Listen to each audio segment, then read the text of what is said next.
大家好，我是怡媛，今天来稍微解释一下960的那一场 KVK。那如果你没有看过我之前的解说，应该也知道这一次 KVK 我们是上面3个阵营打下面6个阵营了。其中你们可以注意看到960的部分下面的王国2268，他们是在关卡室里面建了一大堆的要塞。也有玩家把这个画面截图下来放去讨论区，有不少的玩家在嘲笑2268才没有开始打就已经选择放弃了，还没有开始打就已经为后面所测所而做准备了。但是事实真的是如此吗？他们也不是第一次打 KVK 了，为什么要这样子建要塞？那根据我自己的推测啦，我觉得他们这样子建要塞呢，是为了省更多的水晶。难道2268要跟960死战了吗？那我们看回原本的地图。严格来讲，根据外国玩家给出的这个数据呢，2268的击杀是最低的，也可以说他们的数据是最难看的。所以照理来说，在关卡室的时候是没有办法可以打得过960的。为什么他们要出来打？他们出来打的理由又是什么？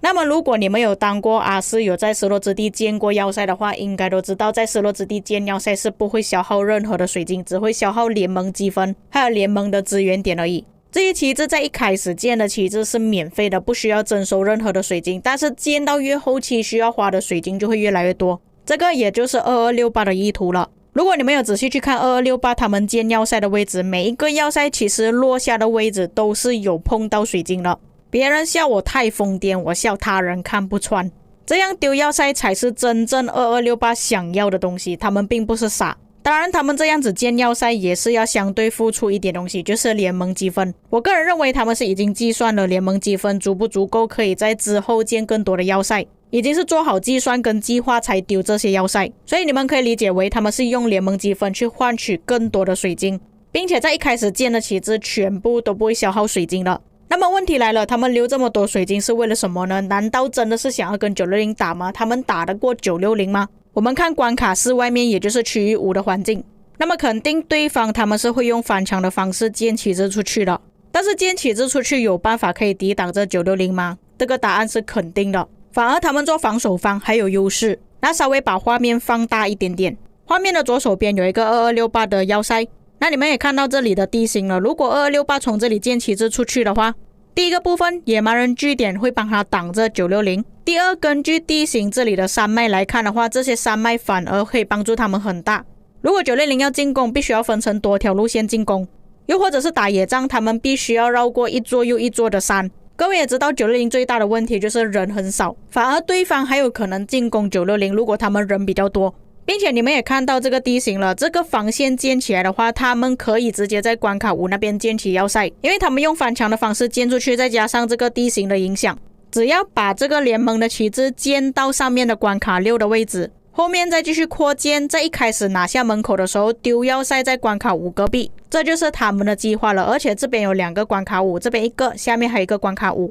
所以基本上只要他们跟着这个计划去走的话，是可以挡着960拖延时间的。那么960是不是可以一开始拿下关卡之后就丢要塞在这边呢？当然也是可以，但是960的兵线特别远。我们从960的关卡室那边看起，如果他们要从那里过来这里下面的关卡5，距离肯定会比下面的2268建旗帜出去还要更远。再加上2268他们会建起一道墙，用旗帜挡着，再扩大领土，他们就可以直接牵程过来这里。就算960在这里丢了要塞，他们也可以马上连接960的要塞，拆掉960的要塞。反而960要建起这个要塞是真的很难。那各位也知道，如果要塞还没有建起之前呢，是只能放一堆部队而已。除非960的玩家是真的那么厉害，全部随机牵程都可以牵程到这个位置，包括车头田兵队都可以抵达这个位置，就有机会可以建起来。但是我所讲的是有机会，想象是很美好的，但是现实是很骨感的，没有办法可以建起来。我估计2268的旗帜要连接到这个位置呢，只是需要花1个小时多左右的时间，我们算2个小时吧。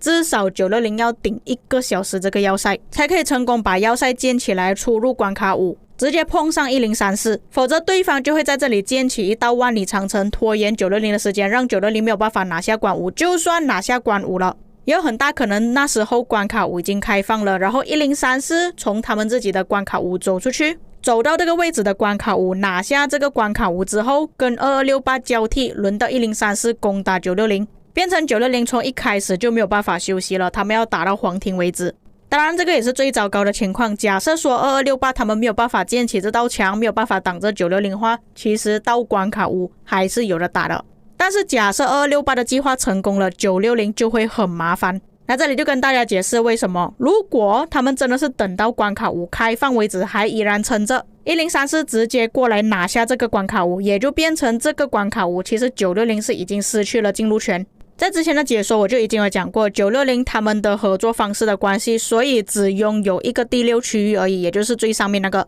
那假设960这边已经失败了，没有办法拿下第6区域，就变成只能靠1671这里拿下第6区域了。但是你们看这里的数据，就算2891他们没有办法可以打得过1671，或者他们直接放弃，因为我看他们的要塞丢的位置呢，不像是想要打关卡4或者是想要翻墙。那1671假设拿下的这个区域，他们进入关卡5，他们要面对的就是2个阵营。那各位你们可以看1875的数据，他们的战力虽然没有1671高，但是可以加上2891的，并且他们的击杀是比1671还要更高的。所以1671也有很大可能拿不下这个区域6，就变成最后960阵营那3个阵营只有一个区域6而已，进入皇庭的门口也只有2个，但是对方他们拥有6个。除了对方有6个门口这里差距有影响之外，还有加上960这里的第4。我们把画面切换到皇庭，把画面稍微放大，那你们可以看到，如果960他们只拥有一个门口的话，也就是从上面出来，没有其他的路线可以翻墙出去了。但是如果对方他们拿下了那个区域6，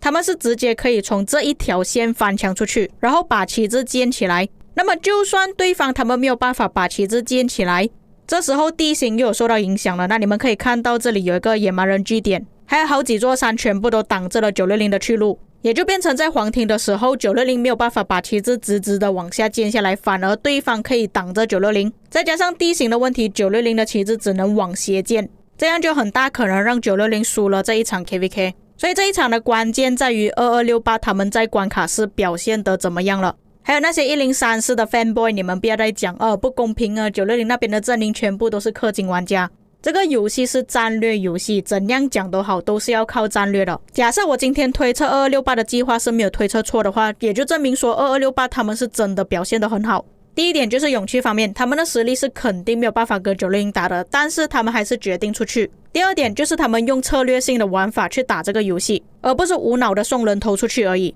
第三点，牺牲小我完成大我。那很简单，问大家一个问题，如果这一场仗1034赢了，谁会拿星星？你们觉得2268拿星星的可能性大不大呢？第四点，他们也不是等到1034能够出去关卡5的时候才出来打，因为在关卡4打960这个方案不是唯一的方案，他们大可以等到关卡5才打，那时候跟1034配合打，损耗也没有这么大。最后总结，各位可以期待关卡4有很大可能2268会出来打。再次提醒各位，960的关卡4开放是9月28号。至于各位观众看了这一次的影片之后有什么感想，可以在评论区给我知道。以上就是本期内容，我们下期再见。